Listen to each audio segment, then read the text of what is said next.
Algumas semanas atrás, eu me vi vasculhando o Underground no meu jogo Platinum. Eu já havia chegado à Elite dos 4 e estava tentando arrecadar dinheiro para poções e reviveres.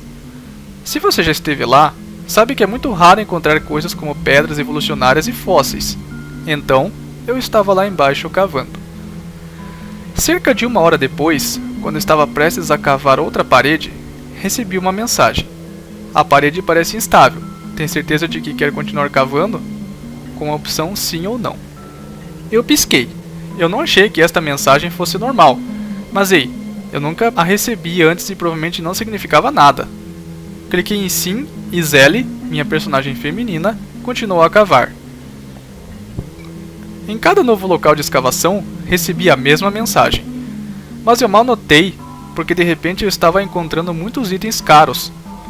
Eu provavelmente deveria ter parado, mas estava ficando ganancioso, animado com todos os suprimentos que poderia comprar. Se eu soubesse o que estava por vir, teria desligado o jogo em um piscar de olhos. Mas eu continuei. Foi só depois de um tempo que eu saí do meu estado de transe ao som de um estrondo, um ronco baixo e grave saindo dos alto-falantes do meu DS. Olhei para a tela.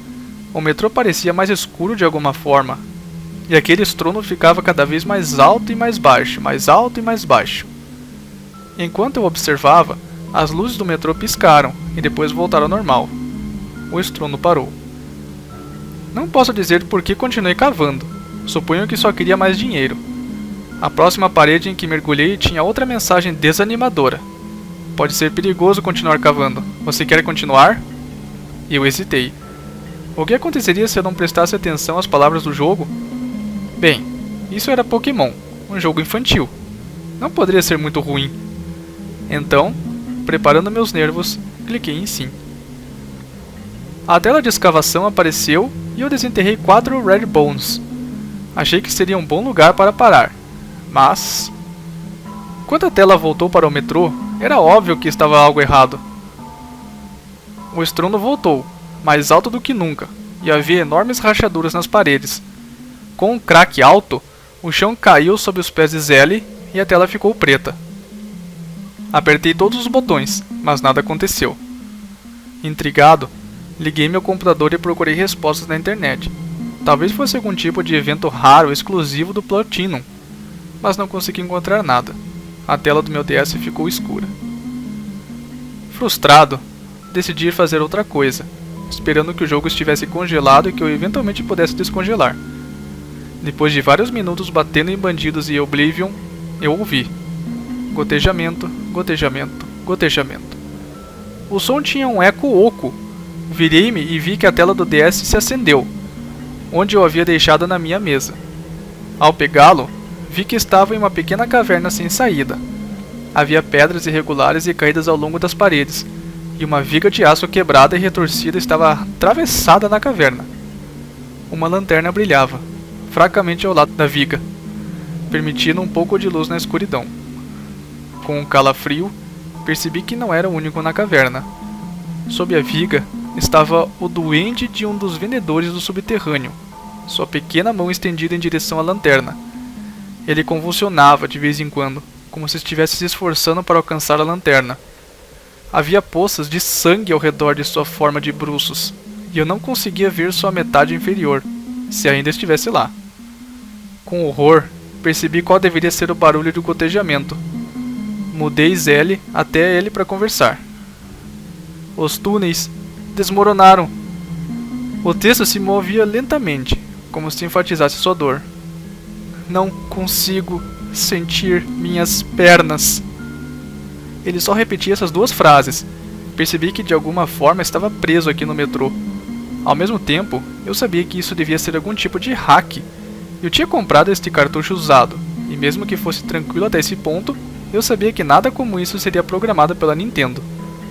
Assustado, tentei abrir o menu, mas o menu exibido era o menu Overworld de cima do solo. Meus Pokémon se foram, e a maioria dos itens que eu tinha também. Eu ainda tinha os últimos itens que desenterrara, os Rare Bones. Tentei usar o Explorer Kit, mas tudo o que dizia era: você não pode retornar à superfície agora. Fechando o menu, fui até o vendedor. Ele não estava mais se movendo, e a poça de sangue ficou maior. Quando eu apertei A na frente dele, Zelle apenas disse: "Ele não está se movendo." Então uma mensagem apareceu dizendo: "Você pegou a lanterna." Com certeza, quando me movi, o pequeno círculo de luz que a lanterna havia emitido me seguiu. Mas o que eu pretendia fazer agora? Eu não poderia cavar para o mundo superior, afinal. Andei pela pequena caverna, tentando encontrar uma abertura. Eventualmente notei que uma das paredes brilhava à luz da lanterna. Eu cliquei nele e com certeza uma caixa de texto apareceu. "Esta parede parece fina. Pode haver algo do outro lado. Você quer cavar nele?" Bem, eu cliquei sim. O que mais eu poderia fazer? Um efeito sonoro estrondoso tocou, e um buraco se abriu na parede. Corri, esperando voltar ao mundo superior e vender meus itens. Eu gostaria de não ter ido. O buraco levava a um túnel cheio de cadáveres. Sprites masculinos e femininos, pokémons todos meio enterrados nas paredes ou esmagados sobre as rochas, poças de sangue, membros. Eu me encolhi, com lágrimas nos olhos, enquanto olhava para o horror diante de mim. Tentei usar o Explorer Kit novamente, mas desta vez ele disse: "Não há superfície para voltar." Eu me preparei e caminhei pelo corredor horrível.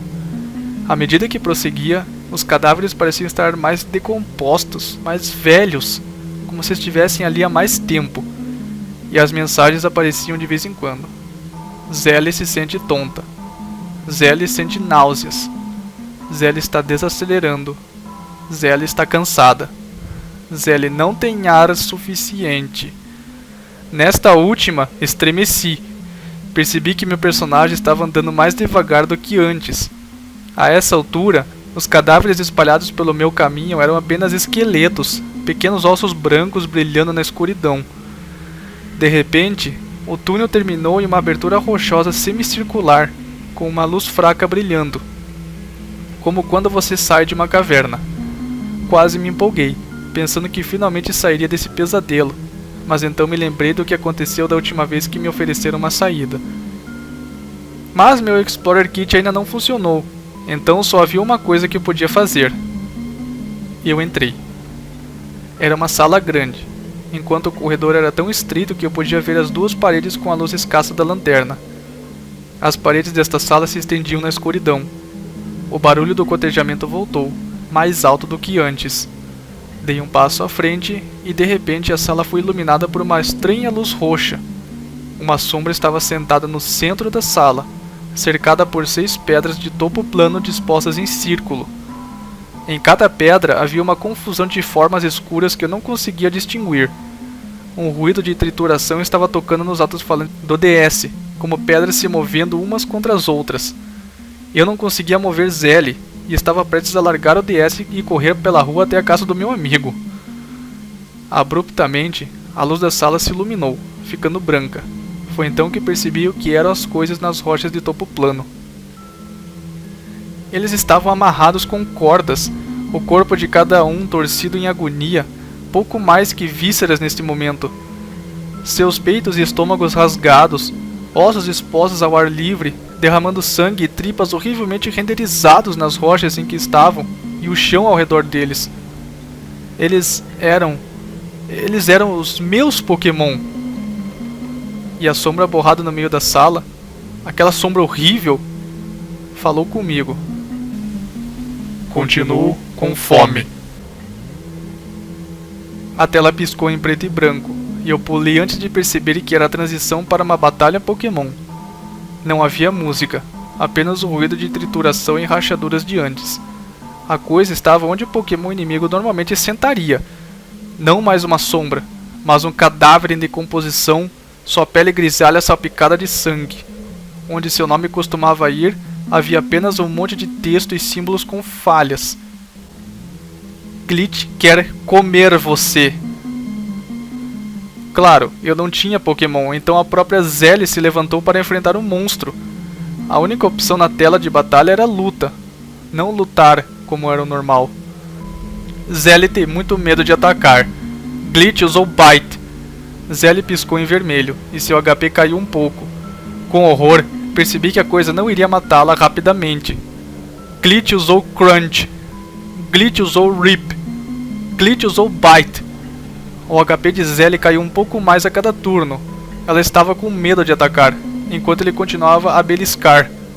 Finalmente, seu HP estava quase esgotado e ela parecia coberta de feridas. A coisa preparou seu ataque final. Glitch usou Devour. De repente, a batalha terminou e eu estava de volta na caverna. O monstro falou mais uma vez com o meu avatar ensanguentado. Estou tão feliz que você desenterrou meus ossos perdidos. Agora posso mudar de novo. Agora posso comer de novo. Agora eu vou comer você. De repente, ele atacou Zelly e a tela exibiu imagens. Imagens dela sendo comida, rasgada e rasgada, de seu rosto insanamente temeroso, de seu Pokémon de alguma forma reanimado por seu poder maligno, até se juntando e ajudando aquela coisa a destruir seu corpo. Um grito doloroso parecia dividir o mundo em dois. De repente, a tela apagou. Corri para o banheiro e vomitei. Já se passaram alguns dias desde que isso ocorreu. Eu não dormi. Os pesadelos não me deixaram em paz. Fora isso, nada de normal aconteceu. Além do fato de que sempre que ligo meu DS e tento jogar Platinum, essas imagens horríveis continuam passando na tela. Eu tenho pesquisado avidamente sobre hacks de Pokémon. Parece que não há escassez de creepypasta flutuando por aí na internet.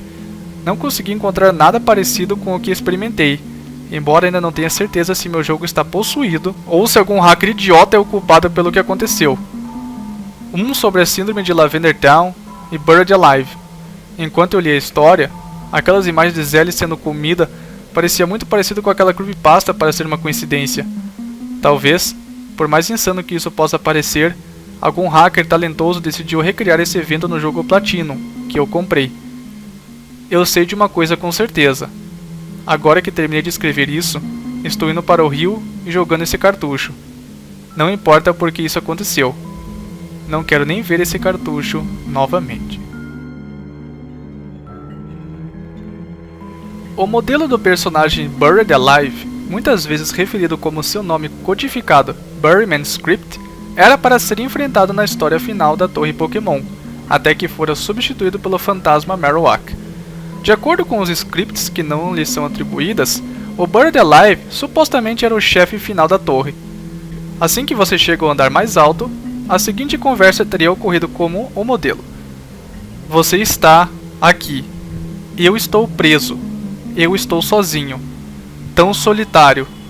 Você não quer se juntar a mim? Depois disso, a batalha se iniciaria.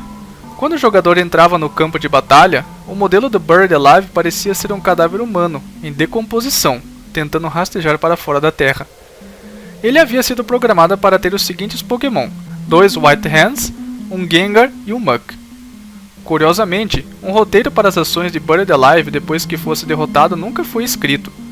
Caso o jogador o derrotasse, o jogo congelaria. No entanto, ao perder a batalha, um final específico foi escrito por um programador desconhecido. Nele, o Buried Alive diria: "Finalmente, carne fresca", seguido por várias linhas de rabiscos. Ele então arrastava o personagem do jogador para o chão ao redor dele. A cena terminaria com uma típica tela Game Over. Porém, no fundo, uma imagem do Buried Alive devorando o personagem principal seria mostrada. Especialmente peculiares foram os roteiros escritos para os acontecimentos depois desta cena. O cartucho supostamente baixaria esta imagem na pequena memória interna contida no Game Boy, substituindo a tela do título que, normalmente, apareceria ao ligar o Game Boy. Ao invés disso, sempre que ele era ligado, o jogador se depararia com esta imagem, juntamente com o arquivo de som staticmesh.wav, tocando ao fundo.